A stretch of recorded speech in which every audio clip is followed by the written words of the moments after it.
Trevor, and I work here at the college in the practical theology and missiology. It's my privilege to welcome you here to the college. For anyone visiting for the first time, we give you especially a warm welcome.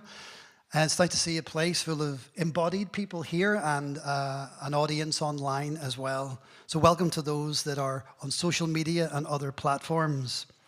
Could I ask you that your phones are on mute at least? I'll just do that myself.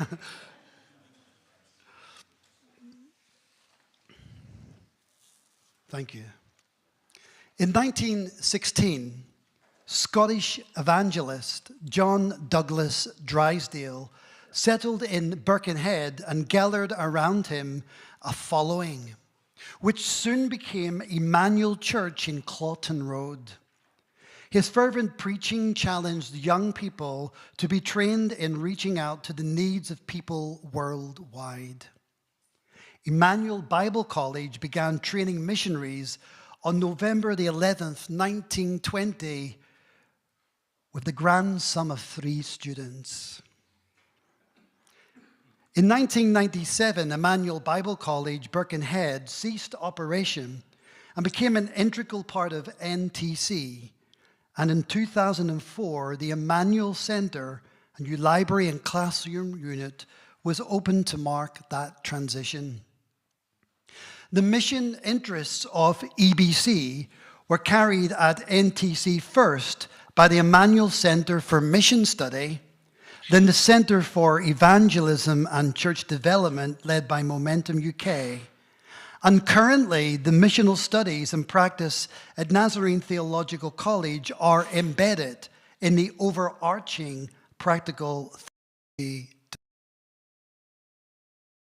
Drysdale Lecture began in 1998 and is designed to allow an opportunity for critical reflection on key areas in contemporary missiology. It's my joy and delight to welcome to the Drysdale Lecture Scott Brennan. We enjoyed him at chapel today, and I think the students enjoyed him as well. And he was part of our pastoral care groups, and thank you for coming to that. And it's just been nice to hang out over dinner and find a little bit more about who you are and the work that you're involved with. So welcome to the Drysdale Lecture, and thank you for accepting our invitation. Scott's lecture is entitled The Art of Missional Spirituality, inspired by the Irish monastic movement. And I'm glad to be announcing this as an Irish Celt and feel them at home right now. Scott, we thank you for coming. We're looking forward to your sharing. There will be a Q&A time after his lecture. And so if you want to think about questions along the way or at the end, for those who are engaging online, there's an opportunity to share your questions, and they can be brought to the floor as part of our response in our Q&A. So let's join together and welcome Scott Brennan to come and give the 2025 Drysdale Lecture.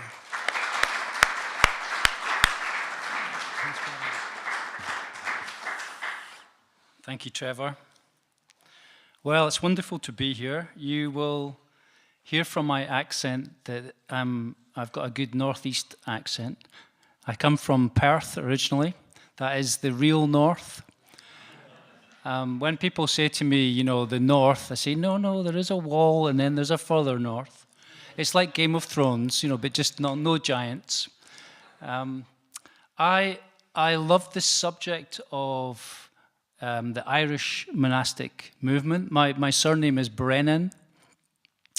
The first recorded Brennan in written Irish history was a pirate. And he became the king of Dublin, apparently, and was a Viking. So the Brennans are quite well known in Ireland. There are many Brennans. If you know, there are various musical Brennans in Ireland who have followed in this kind of Celtic tradition. And so it's very much in my blood. My dad was raised in Donegal, a stone's throw from where St. Columba was born and raised. And so what's fascinating for me is I didn't grow up in a Christian household. I came to faith when I was 21 years old. And so I had what I would describe as more of a neo-pagan experience of spirituality. And so that's given me a great interest in how do missional movements win people to Christ who don't have a Christian framework. And my conviction is that we now live in a time in the West where culture is under great threat and the sort of foundations and the anchors of Western Christianity are under threat. And what I see happening is a rise of a new monasticism, a sort of a deepening of faith as a response to this hunger for spirituality. How many of you are familiar with the phrase spiritual but not religious? You know that phrase? This is where I think most of the UK is these days. And so what I want to do this evening is I have a nice bit of time to think about, do we have examples in history of movements that evangelized nations despite the fact that they had not heard the gospel before? And so here in a theological college, training leaders and missionaries and various people, it seems very appropriate. What you'll see in my slides is I've put up there a case study, the Irish monastic movement, and then in brackets, an example of contemplative activism. The reason I've done that is because my own story is for 20 years I was a church planter, involved in planting and coaching church plants, and I was very much an activist and just got on with the job. Any activists in the room? Do you think, yeah, I'm an activist? You can put your hand up, it's okay. What I discovered is that the Irish monastic movement were contemplative activists, that they understood the presence of God, the power of the Spirit, waiting, rhythms of prayer, silence, solitude. They had practices of peace. And from those practices of peace came this incredible ability to listen to communities and to share the gospel in ways that were both credible and contextual. And my belief is that that's what we need once again in Western culture. And I know some of you have come from other cultures, but for me, I know Trevor's kidding on about you have to be a Celt. The key for me is that what the Celts did is they did something indigenous. They listened to the local people. They saw where prevenient grace was at work. I don't know if you're familiar with that expression. In other words, where is God already at work and where can we join in? And so for me, the Irish monastic movement is a great example of that. So that's kind of where we're going to go. We're going to look particularly at St. Patrick. Now, I don't know, when you think of St. Patrick, you might have some stereotypes in your head. You might have, dare I say, leprechauns and shamrocks and perhaps even Guinness. But I can guarantee you that none of these things are really associated with the original Patrick. Certainly not the leprechauns.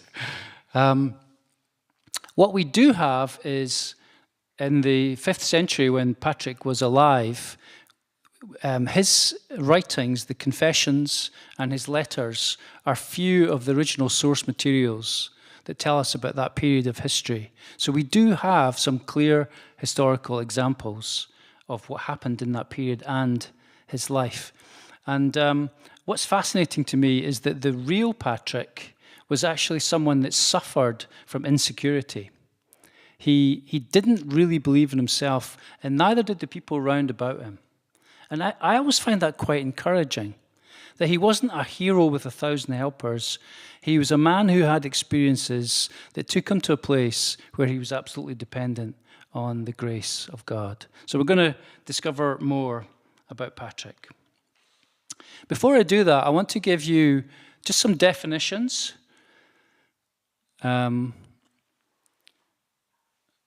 When I talk about missional movements and founding figures, I thought since we were in the Nazarene College, it might be useful to just mention John Wesley.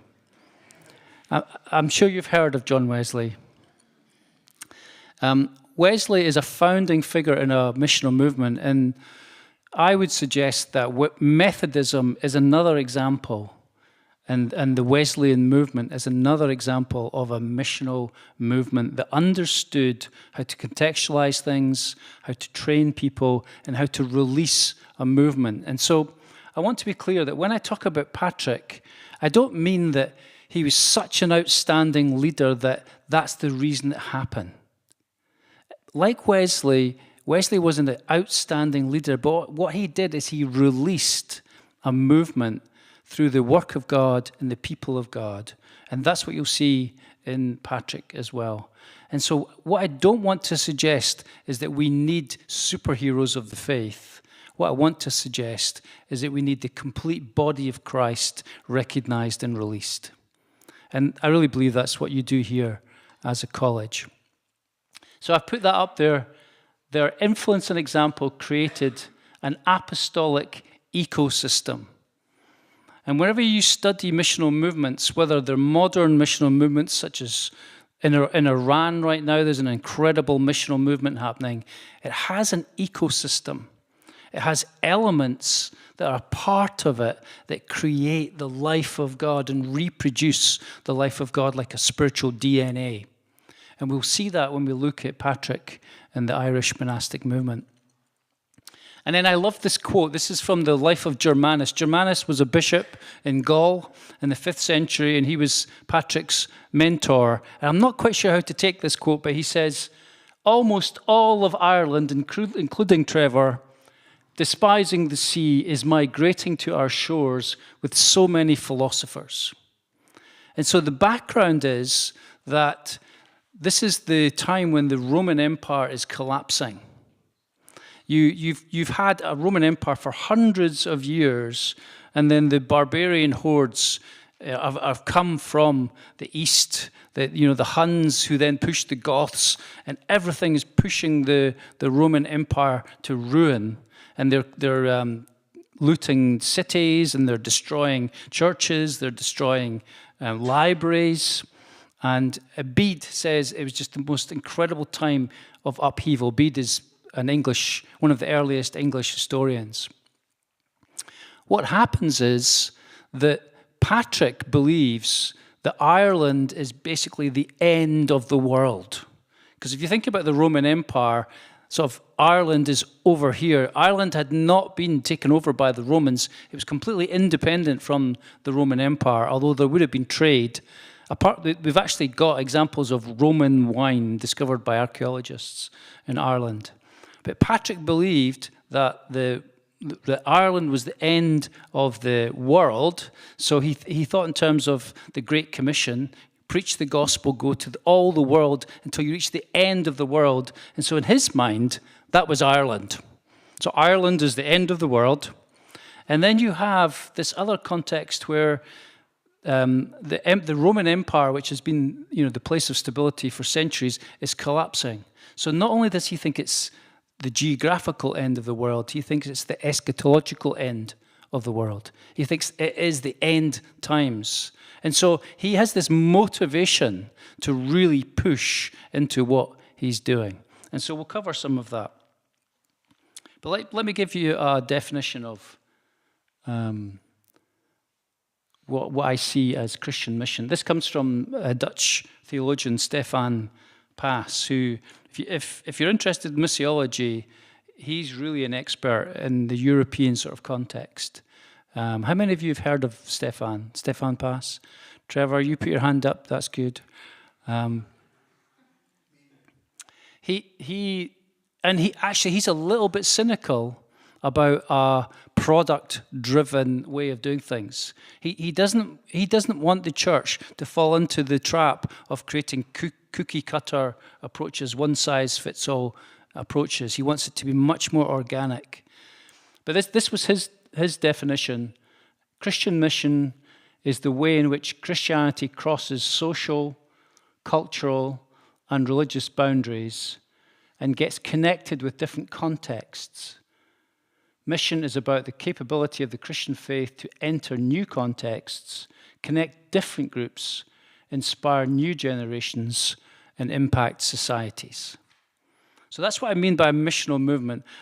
It's not about individualism, and it's not about consumerism.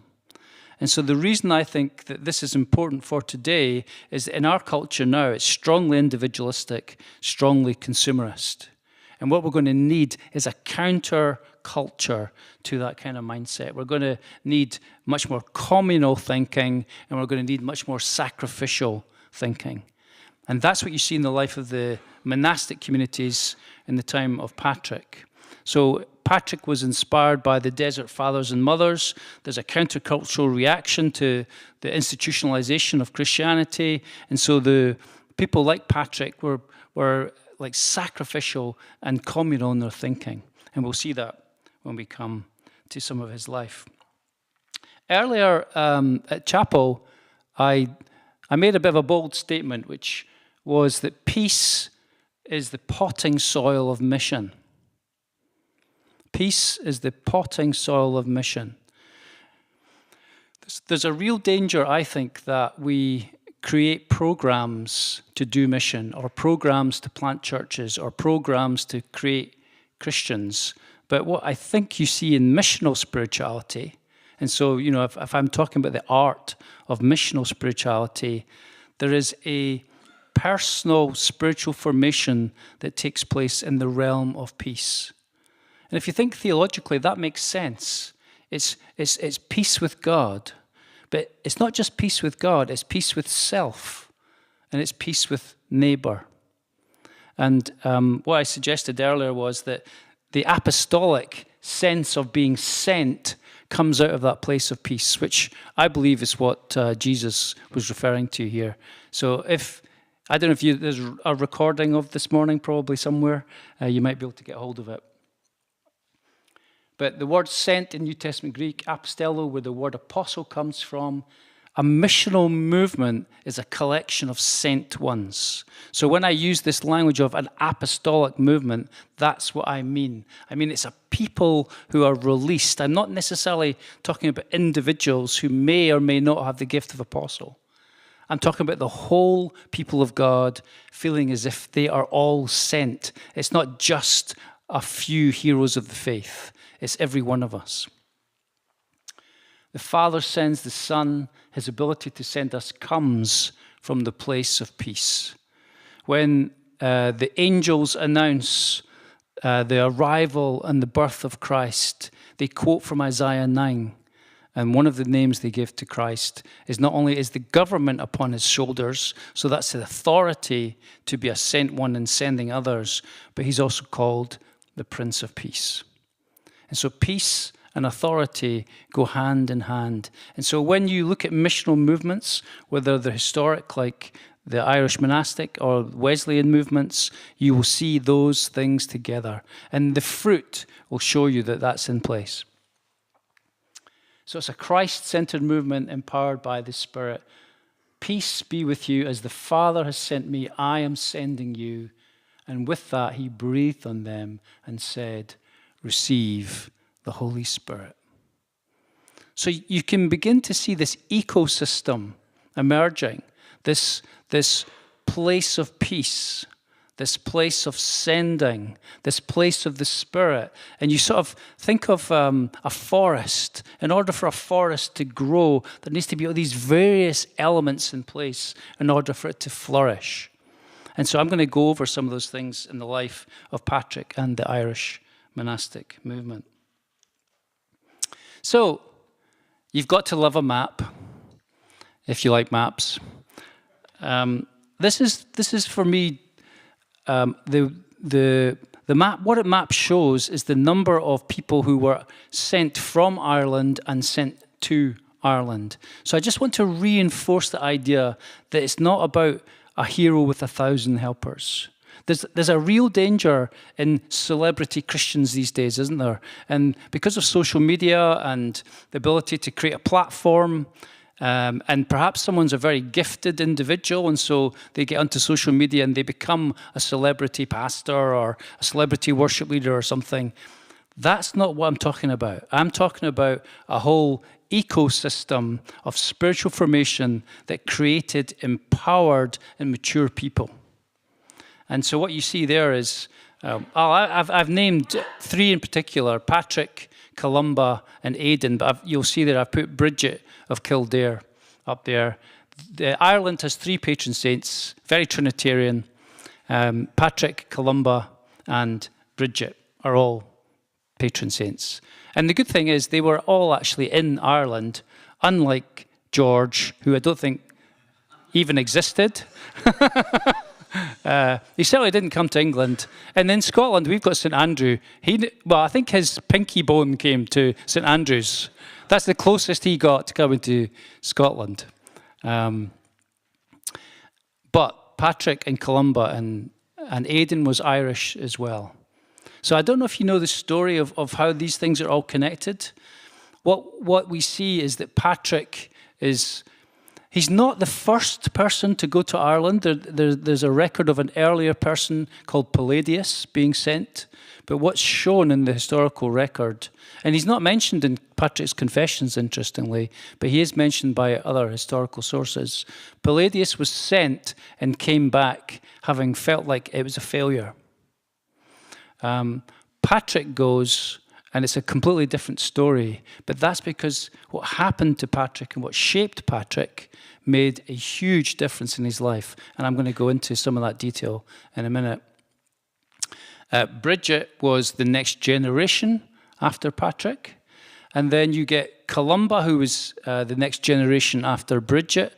And you get this, I suppose the Celts would use the language of apostolic succession, whatever you think that means. But there was a sort of generational handing on. And I always think of it as, in 2 Timothy 2:2, it talks about, Paul says, I, Paul, to you, Timothy, to reliable men, to others. There's a 4-generational handing on of the tradition, as it says in 2 Timothy. So you can see from that map that there's lots. It's called the Golden Age. It lasted for about 300 years.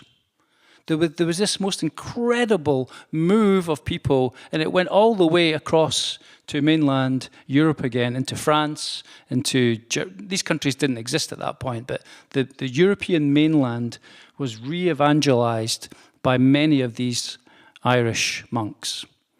There is a tongue-in-cheek book called How the Irish Saved Civilization, which, have any of you read this book, How the Irish Saved Civilization? But the idea is, some of you have, they're very good.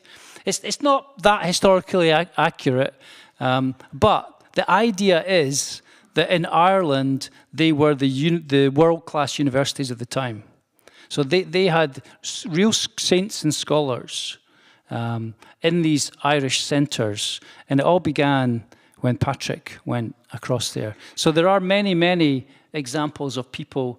So when Columba comes to Iona, which is an island off the west coast of Scotland, he establishes a monastic base. Every single one of these figures took 12 with them. They were not individuals, they worked in teams. And I love the fact that when Aidan came to, so Columba went to Iona, Aidan was Irish and was trained on Iona, and he was called to come to Holy Island of Lindisfarne. Depending on who you speak to, Lindisfarne is called the cradle of Christianity to the English-speaking people. But I know that there was a movement from the north, but there's also a movement from Canterbury from the south. So it depends on which version you prefer. Both are actually true. But what you see is that there was this incredible movement of people being released. And my prayer and my heart, especially for a place like this, is that we see that once again. We see the people of God released. What I love about both Patrick's story and Columba and Aidan is that all of them have failure attached to the story. When Patrick went, he was opposed and they told him that he wasn't good enough to go. When Columba went to Iona, he went under a cloud because the story goes he was involved in a battle that caused many deaths. I won't go into all the details, but he went to Iona almost in penance of this battle that he'd caused. And it was all over the book of Psalms. That just shows you can fight about anything, can't you? And then when Aidan went to Holy Island, what's interesting is he was not the first person to go to Holy Island. There was a man that was sent before him called Colman. And the king of Northumbria had lost his throne in a battle with another pagan king. And what happened was, the night before King Oswald, it was, of Northumbria, went into battle, Columba appeared to him in a dream and said, if you will fight in the name of Christ, you will defeat this larger army. So, of course, famously, they drew a cross on their shields, they went into battle and they won. So what Oswald did is Oswald invited the monks of Iona to come and disciple his pagan people. The first person they sent was this man called Colman. And he was a stickler for the rules and doing it the right way. And so when Colman was sent, he had a horrible experience. So the first person that went failed miserably, just like the first person that went to Ireland failed miserably. I find that quite encouraging. Because, you know, it's not about being perfect or being the right person. Sometimes you get it wrong, sometimes you get it right. But what happened was that Colman came back and sat around the council on Iona. I always kind of imagine it a bit like Star Wars and the Jedi Council. You know, they're all sort of sitting around looking like Jedis. And somebody must have been Yoda. And this is true. I'm not saying Yoda was there. Aidan was there sitting with the people. And when they reported back, Colman said, the Northumbrians, the English, are hard-hearted, and they don't want to hear the good news of Jesus, and we should just ignore them. They're just terrible, beer-swilling barbarians. Some of you recognize that description. And Aidan was sitting there, and he clearly was a gracious and gentle man, because Aidan's response was, Brother Colman, I perceive that you've tried to give them the meat of God's word without giving them the milk of God's kindness. And so I just, in my imagination, I see the council, the Jedi council, all turning to Aidan and saying, we're sending you. So it's not necessarily boldness that God is looking for, it's kindness. And I think in our current situation with a kind of neo-pagan revival and a resistance to the gospel, trying to be harsh with people isn't going to work. But being kind, it's the kindness of God that leads to repentance. That's in Romans, isn't it? So, sorry, once I get started on stories, I'm hard to stop. So it's just helpful to see that it was a movement of people rather than heroic individuals. So let's begin to think about Patrick. So what we're going to do is we're going to do a little survey. How many people in the room think that Patrick was Irish? Put your hand up if you think Patrick was Irish. Now see, you know this is a trick question, don't you?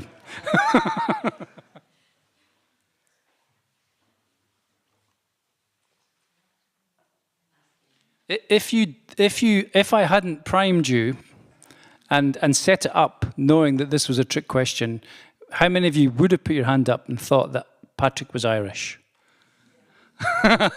See, this is the honest people in the room. So he was not Irish. What it says is that he, in his writings, was British. And so what happened in that time was the Roman armies withdrew, and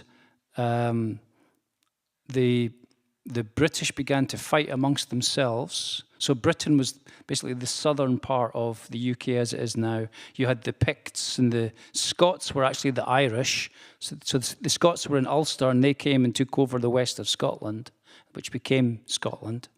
And what happened was that when the British were fighting amongst themselves, they invited the Angles and the Saxons to come and help them. And the Anglo-Saxons thought, we can take these guys, let's take over. And so they actually took over, and it became England as a result of that invitation. So Britain was the western part of the UK, and what's understood is that Patrick came from that part of the northwest, probably the Carlisle area. And I'm going to give you some details. So first of all, he lived in a time of cultural upheaval. Now, would you think that we live in a time of cultural upheaval now? We do, don't we? We live in a time of cultural upheaval. There's a collapse of what have been traditional, if you like, Western values. And there's lots of conversation about that. What's the right thing to do? And so I would now describe the time that we're in as post-Christendom. In the time of Patrick in Ireland, it was pre-Christendom because that population had not heard the gospel.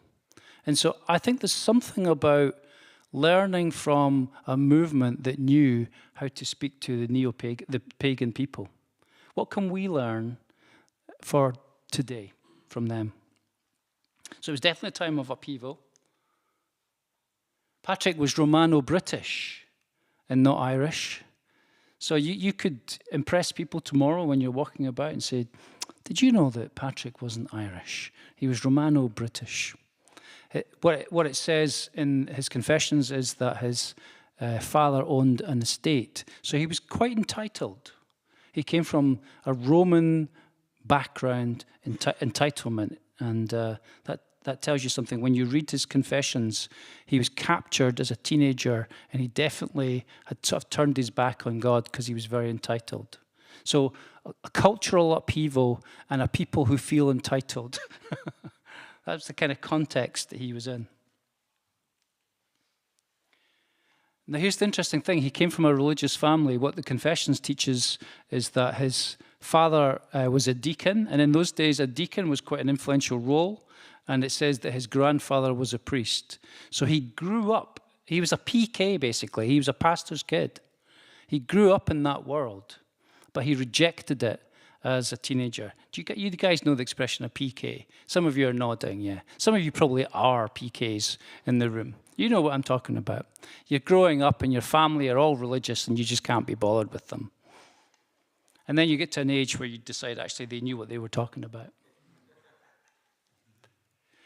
So Patrick was enslaved by Irish pirates. He was, they reckon he was 15, almost 16, and the whole estate was murdered. The estate was separate from the family's home, which probably would have been the Carlisle area. Because he was the son of the owner, he was kept alive and he was taken across to Ireland.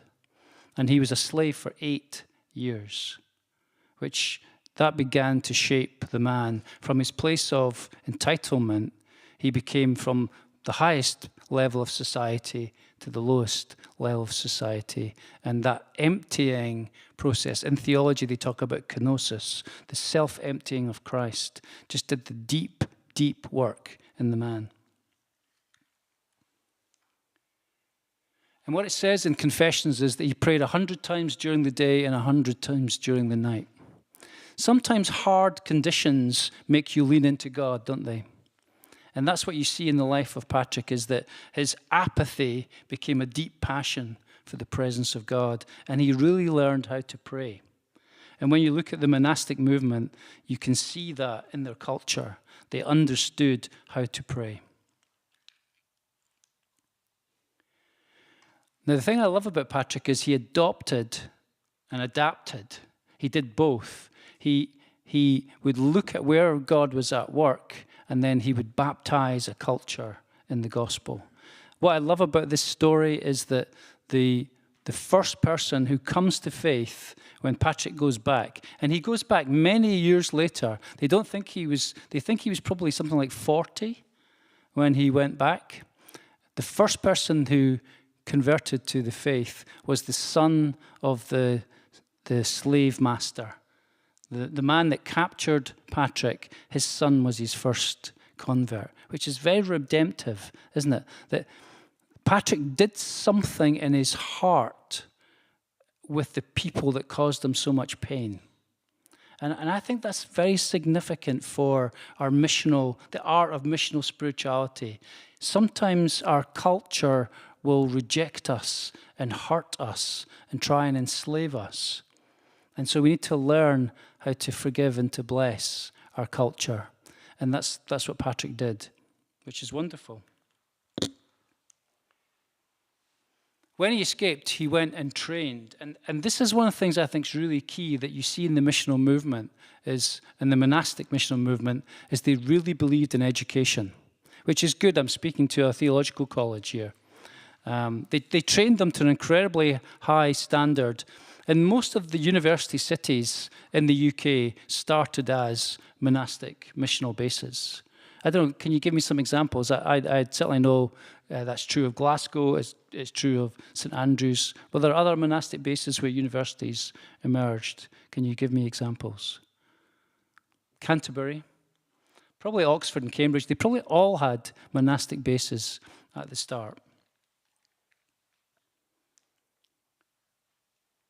Now, this is a very interesting one for me because most of my time now is spent with leaders who are trying to navigate this cultural upheaval.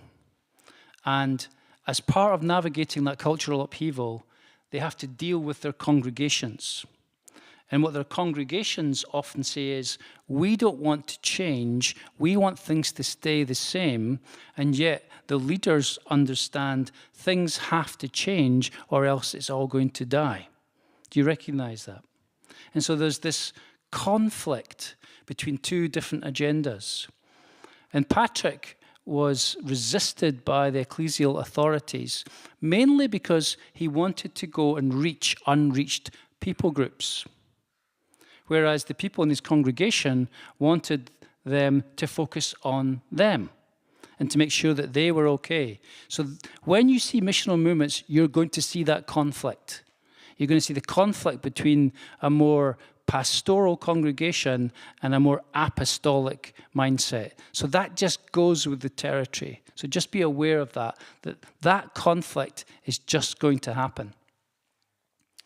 In his case, he was opposed by two particular groups. One was the ecclesial authorities, so the bishops that were over him said, who are you to go over there? We don't like the way you do this. We don't like the way that you practice this, because he began to change things. And then the second one, which I think is the most painful, was he was opposed by a personal friend. And that person that was close to him, and he records this in the Confessions, stabbed him in the back and gave him deep grief. And so when we sign up to being part of something apostolic, we will experience some of these conflicts. So it's just good to be aware of that and to read the stories of people like Patrick. That was part of his experience. But he persevered. And we know from the historical records that in his lifetime, he planted 300 monastic bases or missional communities. And he raised up hundreds of leaders as a result of his kind of culture of mission and discipleship, which came together. And you can see the same thing in the Methodist movement, that they had a method. It was called Methodism for a reason, wasn't it? That the class system created a discipleship culture, and within the monastic movement, they did exactly the same. So I'm giving you a whistle-stop tour of Patrick's life, but you get a sort of glimpse of the sort of environment that shaped him to become the man that he is now. So what I want to do is, within Patrick's Confessions itself, there are what I call 5 elements which lead to the kind of ecosystem of a missional movement. And the first one is an apostolic calling. And so you might be sitting in this room and thinking, well, am I feeling a call of God? Is there something apostolic on me? It doesn't mean that you get yourself a badge that says, I am an apostle. It just means that you feel called. And you probably feel called to do something outside of the normal, to perhaps reach a people group that are not reached at the moment. And you might find that people within your ecclesial setting are resistant to you doing that. Some of you are smiling at me a little shyly from the audience here, but I recognize that as a church planter myself. people around me used to say, what on earth is Scott doing now? That will require, anyone who feels an apostolic call, like Patrick, will require us to have a way of life that is prayerful and spirit-led.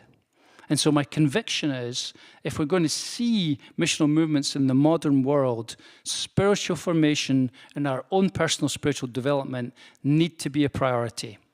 We cannot just rely on a cookie-cutter method or a program. Even if it's a good program, we need to do something right from the beginning in terms of leadership development for our own spiritual formation. And I know that that's a key part of what happens here at the college. In Patrick's case, because he'd been a slave for 8 years, he spoke Irish, and so he understood the language and the cultural symbols, and that's a really key thing.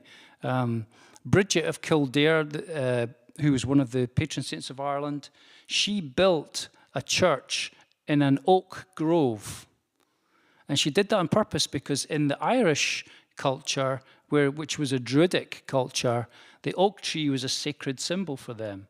So instead of her creating a culture war, what she did is she adopted what they saw as something sacred, and then she baptized it in the gospel.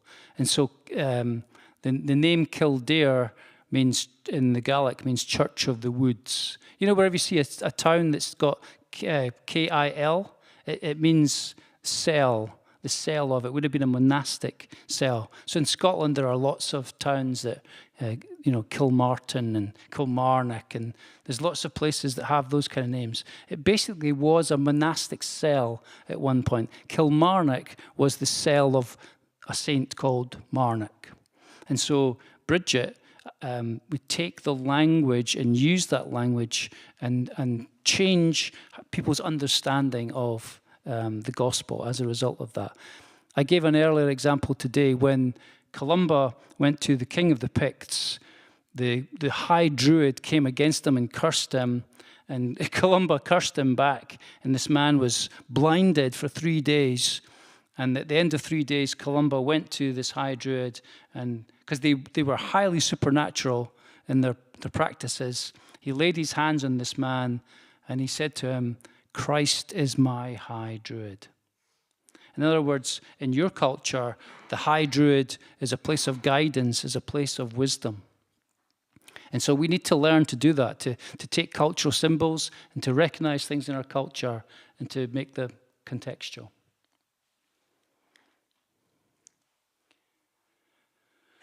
So I think it's both contextual and it's cultural. And this is one of the things that's going to be key, is how do we know the difference? How do we know something that can be baptized with the gospel and something that has to be resisted by the gospel? And that's a skill, isn't it? And so when you read Patrick's confessions, there's a lot of him wrestling with that. There's no easy answer to this. You really have to wrestle it out with others. And so when Patrick would go into a situation and have a team, he would talk about, well, okay, there's this situation here, there's this cultural thing here. Can this be baptized in the gospel, or do we have to actually resist this? And interestingly, when you read Patrick's breastplate, which we did this morning, Trevor missed out a section because there were some quite confrontational parts of the prayer that probably needed some explanation. So just be aware that missional movements have conflict because there's a clash of cultures, and you need to understand what can be redeemed and what cannot be redeemed.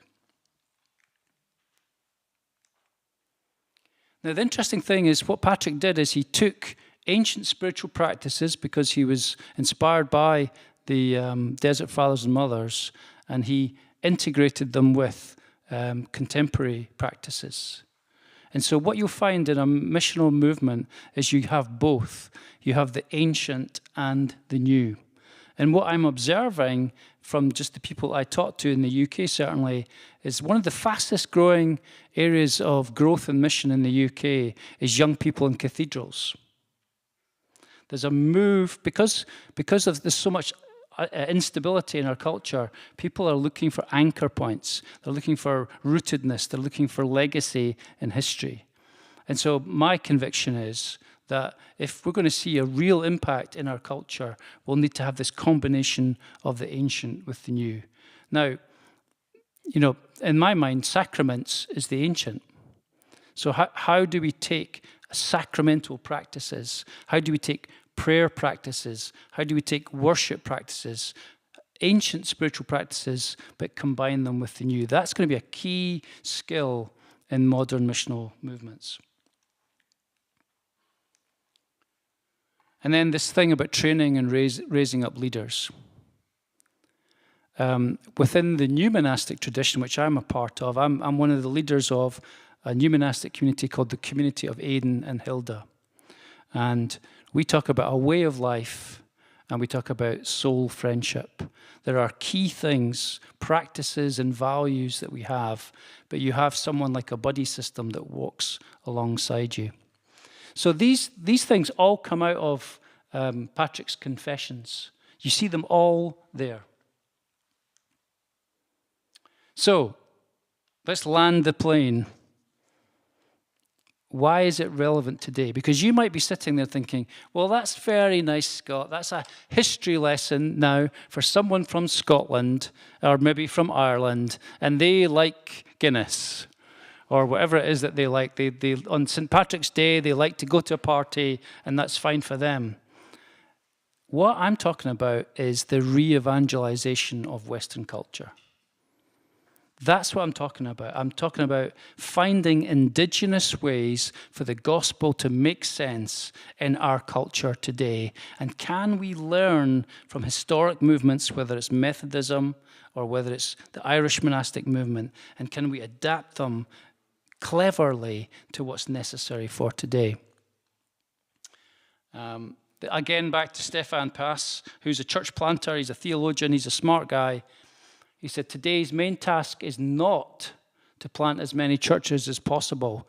Now, some of us should pay attention to that, because there's a danger that church planting becomes the new trendy thing.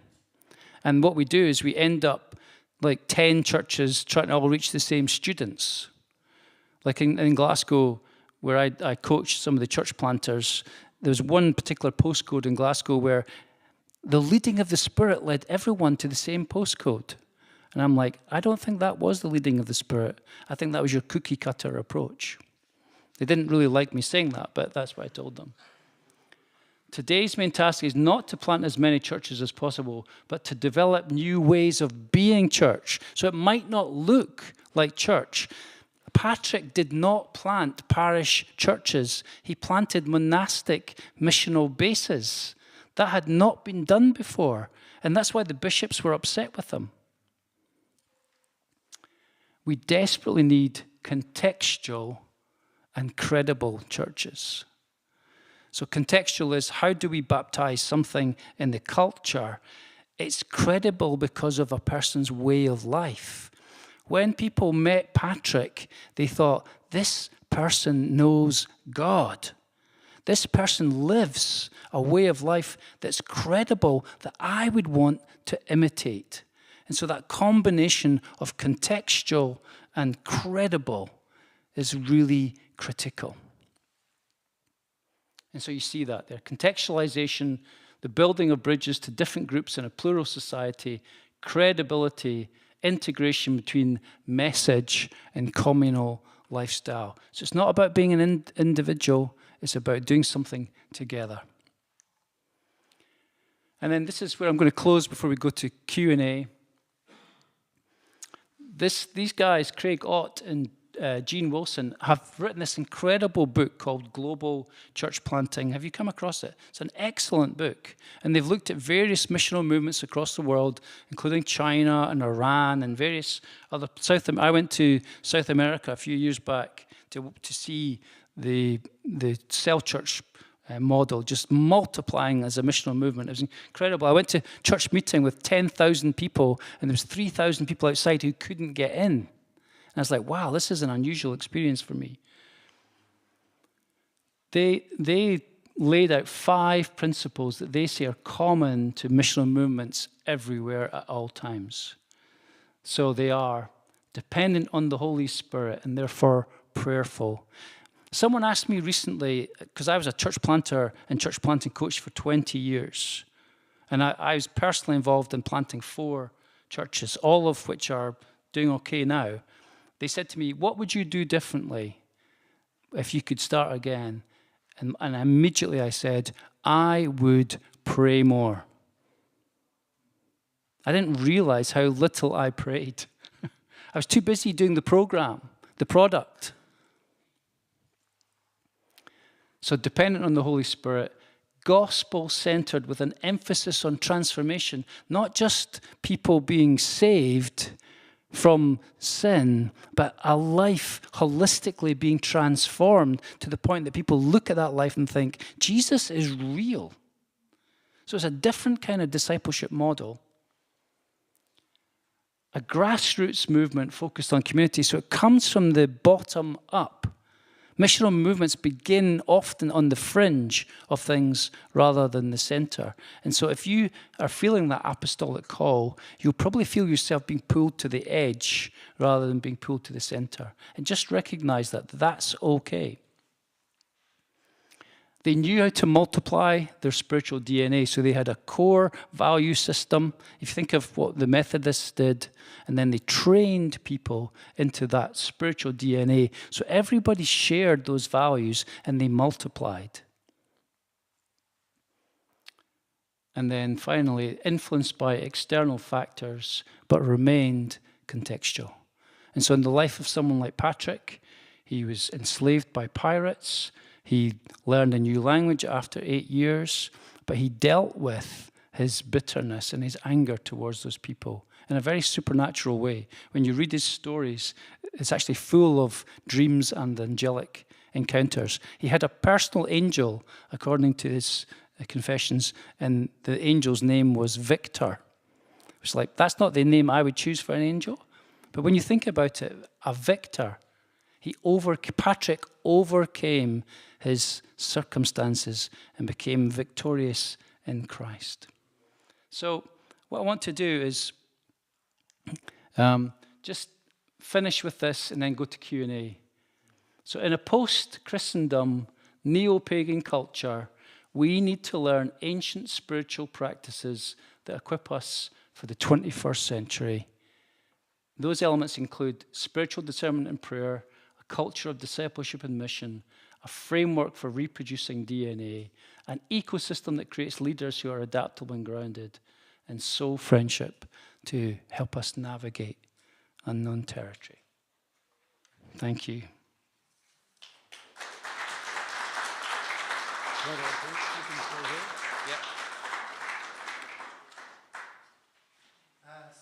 Thank you, Scott, for bringing to us our lecture tonight.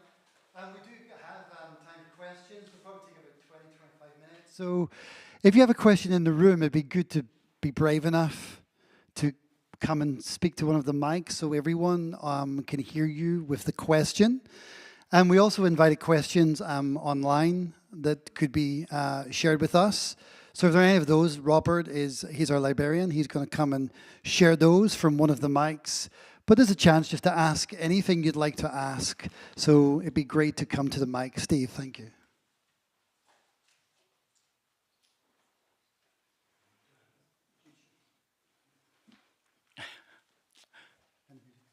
Thanks a lot for your talk this evening. One of the features of a lot of the monastic communities is that when people gather together, specifically for the life of prayer, they witness to what they experience as demonic and spiritual oppression. So the Desert Fathers, for instance, in all of their writings are constantly talking about spiritual battles. Yeah. What they're not talking about when they talk about spiritual battles is that we're safe in here and there are dark spiritual forces out there, but it's in here, Yes. in the religious community, in my soul, where the kind of temptations lie. How does this kind of aspect of monastic life factor into what you're doing here, and what kind of temptations face the church to think of itself as more pious and more secure than it in reality is? Yeah, that's a great question. You're right when you read Anthony of Egypt, was one of the founders of the Desert Fathers. His book by Athanasius is full of stories of demonic wrestling. So I would say that fits into the category of personal spiritual formation. Like, you know, I'm not expecting anyone to confess their temptations, but every single person in this room has things that they wrestle with. They could be dark thoughts, they could be insecurities, they could be all kinds of things that we feel disqualify us from ministry. So I think there's something around the culture of discipleship where you have the kind of relationships in place, because each of those monks had either a confessor or a soul friend, and they would walk with them through that. The second element is there is kind of personal wrestling, and then there is corporate wrestling that you see within the monastic experience. So when Aidan came to, in fact, every time they went anywhere, they would spend 40 days in prayer and fasting. So before they did anything, they would prioritize this idea of, they would probably use the language of cleansing the land, or healing the land is probably more appropriate. So they would see that one of their overarching theological values was what they would call the Christus Victor, this idea that the cross has victory over not just sin, but also the powers of darkness. And so that word apostle comes from, it was a borrowed word. It meant someone who was an ambassador on behalf of another kingdom, bringing the values of that kingdom to a new place. So it would have been a Roman military general or an ambassador, Roman ambassador. And so an apostolic movement will go to a place and try and change the atmosphere. So there was two atmospheres that they tackled. One was personally, and so they had a sort of discipleship mindset where they would be vulnerable with each other. That's a challenge, isn't it? And then secondly, they would pray believing that there was a wrestle for the physical land that had to be won. I don't know if that answers your question. Yeah, it does. It's the preface to the question I actually want to ask. Well, I'll leave that up to the question master. Do you want to come and ask a question? Steve, if you have time, we might come back to that. I'm very conscious that you're offering a very interesting model. I'm also conscious that we seem to, you have to be very careful expressing this, relatively solid growth from organisations such as Holy Trinity Brompton and other such, apparently very establishment groupings. How do you feel about their model? Are they doing well, badly? Are they completely Yeah, I'll leave you to comment. So it's really not for me to judge HTB. And I like when Paul says, regardless of how it's happening, if the gospel is preached, then praise God. I would say that as someone who's been a church planting coach and been involved in models like that, often what you're getting is transfer growth. So I was part of a big resource church in Edinburgh, a Baptist church.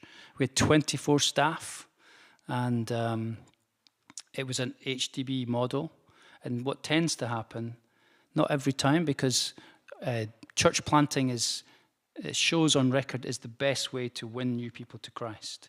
And so whenever you see a church plant, you will see people won to Christ. The danger is if you put something shiny somewhere, you get a bunch of Christians doing transfer growth.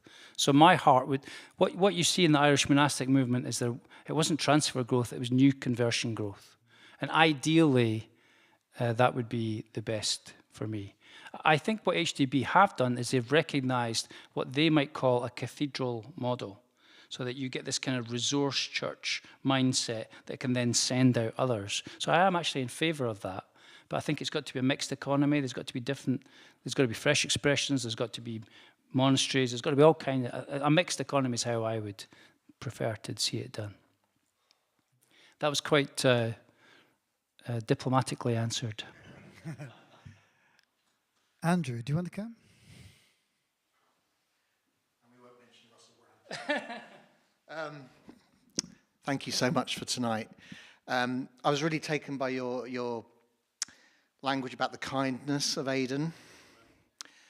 Reminds me of Tom Holland's thesis that Christianity originally spread like wildfire through the Roman Empire because of kindness. That's right. Shame it didn't rub off so much on Wilfred, who's the patron saint of the church that I lead across the river. Well, we have a different view of Wilfred further north. Oh, right, okay. Might have a chat over coffee about that. How do you square the kindness of Aidan with that story you told of the counter-cursing of Columba? In other words, where is the limit to Christian kindness? Where does that lie? Can you sort of elaborate a bit on that? Yeah. Well, that word kindness in Romans 2, if I am right, is sometimes translated as goodness. The goodness of God leads to repentance. The kindness of God leads to repentance. So sometimes the goodness of God requires you to tackle something that's dark. Like we're back to this question around wrestling. So if the Celtic saints believed in the Christus Victor, that the cross would bring the shalom of God to communities and to people, there's going to be situations where you're actually wrestling with things that are unhealthy. And so that's tricky, isn't it? Because, well, how do you decide? Who discerns what's healthy and what's not healthy? And so the other thing about missional movements is they make lots of mistakes. I have personally made lots of mistakes. And, it wouldn't be too difficult for you to find someone who could tell you what my mistakes are. And so if you're an apostolic leader or a missional person, you will make lots of mistakes. I think one of the keys for the church is to have the pastoral people help the apostolic people, and so that they can be kinder because they're more wired towards kindness. So I don't think we should let the apostles go out on their own, or the prophets, or the evangelists. I think what we need is, in my view, Ephesians 4:11, fivefold ministry working together in teams. And the apostles can be kind as well. So some of it is a cultural thing, isn't it? But there's definitely a challenge where you're confronting darkness. As in Colossians it says that you're being transformed from the dominion of darkness into the kingdom of light. How you do that, sometimes it can look harsh, like cursing back a druid. But that was Columba proving that basically my God's bigger than your God. It's a good question.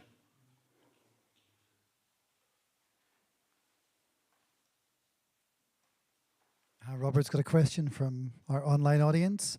And we'll have about another 10 minutes. We're going to stop at 8:45 latest, so you can, we'll wrap up around that time. So thanks, Robert. And if everyone's got a question in the room or online, then we've got about 10 minutes. Thank you. So we've had a few online. Interestingly, you introducing me as a librarian has led to several of those being about sources. So specifically, the source of the... Sources, not sorcerers. That's the source of the quote about milk and kindness. And more generally, what are the best sources for actually finding the authentic Christian stuff? Because there's an awful lot of stuff out there that is, frankly, imaginative. It is, yeah. That's a generous way to describe it. And then the other question is to elaborate a bit more about soul friendship, whether that's simply authentic Christian relationship or if there was something a bit more specific. Yeah.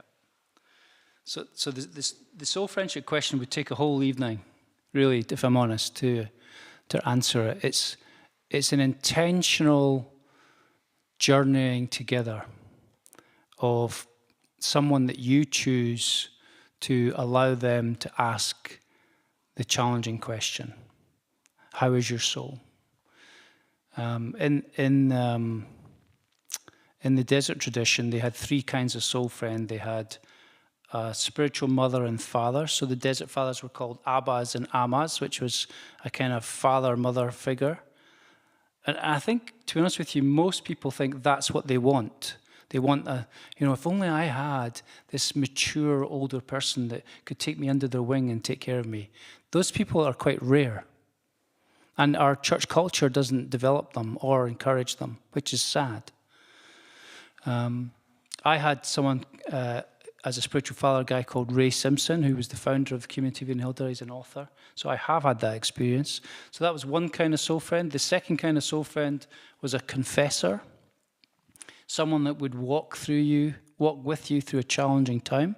Could be sin, could be woundedness, could be mental health. And so the confessor walked with you through there. That was one kind of soul friend. And then the third kind, which I think is the most common, is the peer mentor. And so someone that you intentionally invite into your life to walk with you. And what I normally say to people is, ask someone who's a little bit ahead of the curve than you are. So if you want to grow in prayer, go to someone who you admire as a prayer person. Or if you want to grow in generosity with your time, your talents, with your finances, look for someone who does that. And say to them, will you help me grow in this area? So I think there are three kinds of soul friendship. In terms of sources, there are actually more than you think. You're right that the kind of Celtic Renaissance is full of romanticism. It's kind of, well, I was going to be unkind there, but I decided not to. It's kind of full of, the Celts just loved women and released women to be whoever they wanted, and they loved music and they loved art and they were just nice to everybody. But when you read the original sources, they had real challenges, and it was a tribal warrior culture. So it was a pretty tough place to live. So if you're looking for, Patrick's Confessions are 5th century source material. He wrote the Letter to Croticus, which is, scholars are quite happy that Patrick wrote these things. The quote about Aidan and the milk of kindness is directly from Bede, Bede the historian, and Bede, he says that he learned that from, and he starts to talk about these different places that he learned it from. So there are kind of two Celtic spiritualities out there. Well, there's probably more, but there's this sort of romantic kind that isn't really sourced in historical accuracy. And then there are the source materials that you can go to. You can read John Cassian's Institutes, which is his recording of the life of the Desert Fathers. You've got the sayings of the Desert Mothers and Fathers. We have all of those accurate representations of. So there are source materials out there. I prefer the more historic, accurate version, but I think we also need to learn to adapt to our context and culture as well. Do you think that answers the question? So we have time for one or two more questions. Jacob. Well, thank you. We've started a somewhat neo-monastic community here at NTC. Wonderful. Called Inhabit, and a few of the students who are here. It's mainly student-facing. We've got very similar blazers on. Luke. Yes, I looked you up online. My question is, so when you join a new monastic community, you get a blazer. That's what it is. That's right. It's a requirement. Sorry. Yeah, you're fine. You're fine. When we were thinking about the program, I was studying neo-monastic communities and traditional monastic communities, of which certain pillars were identified. And so we've not put missional as a primary pillar, I'll say. Okay. Now, I would see it as a fruit of discipleship and spiritual practices, but not necessarily the goal. So really my question is about the neo-monastic communities you're studying, yep. And if that is a central pillar in all of them. Not that it has to be in ours. It's just really a question. Sure. Because I'm curious. Thank you. Sure. Yeah. So I'm what's called a guardian of the Community of Hilda, which sounds very grand. My friend made fun of me. He sent me a T-shirt of Guardian of the Galaxy, and he sent me a mug with my face blown up on it that said, "I am your guardian." So I try not to take myself too seriously. The danger with new monastic communities without a missional intentionality is they become contemplative. And so what you get is people who are probably already quite active, looking for a better spiritual formation process. If you don't build in intentional missional thinking, like, for example, the theological background to the monastic movement was the Missio Dei, the mission of God. The Christus Victor was absolutely key to their theological thinking. So when they were praying for the redemption of a community and the restoration of a land to the headship of Christ. So that's a missional posture. So that's why at the beginning I put an example of contemplative activism. I think what you need is both. It's not an either or, it's a both and. But if you're not intentional at the beginning, you will default to the contemplative. That's my experience.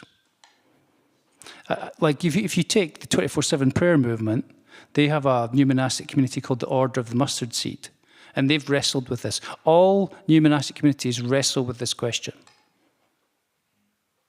Does that help? Yeah, it does. That's helpful.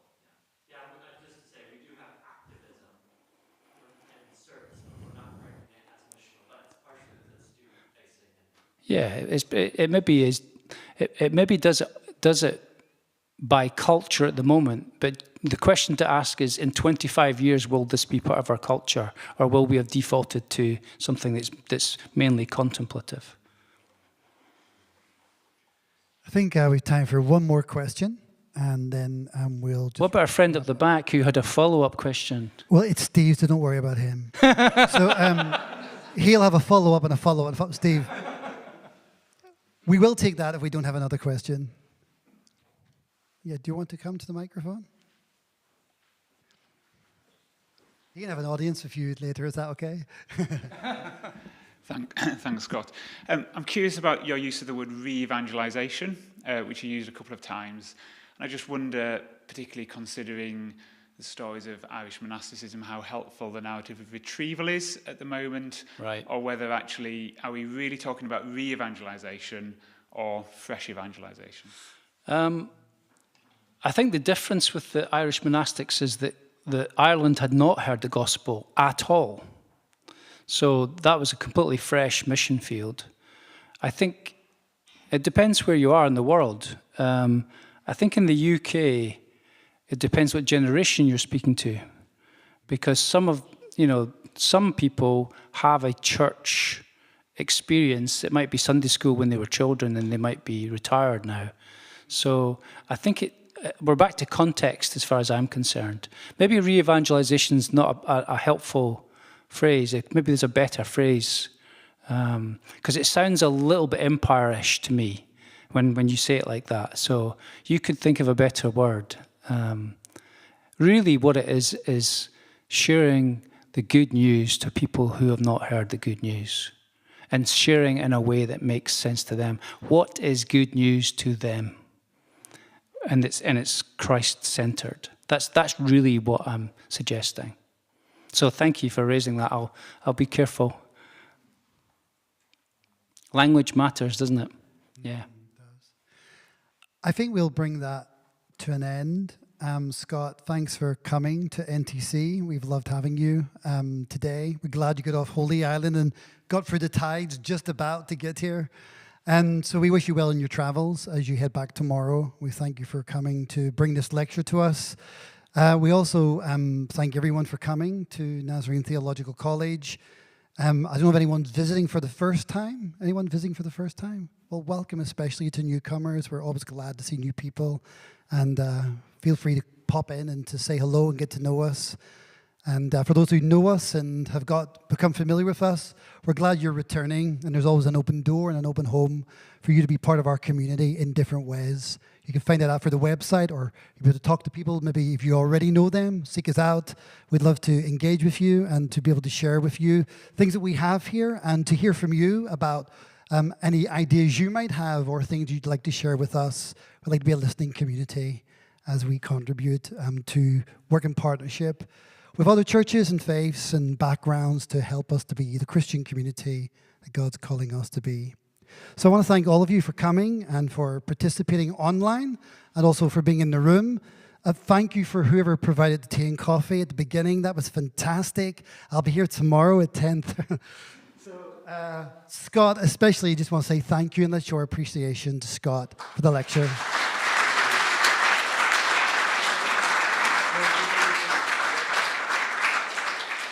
So go in peace to love and serve the Lord. Amen.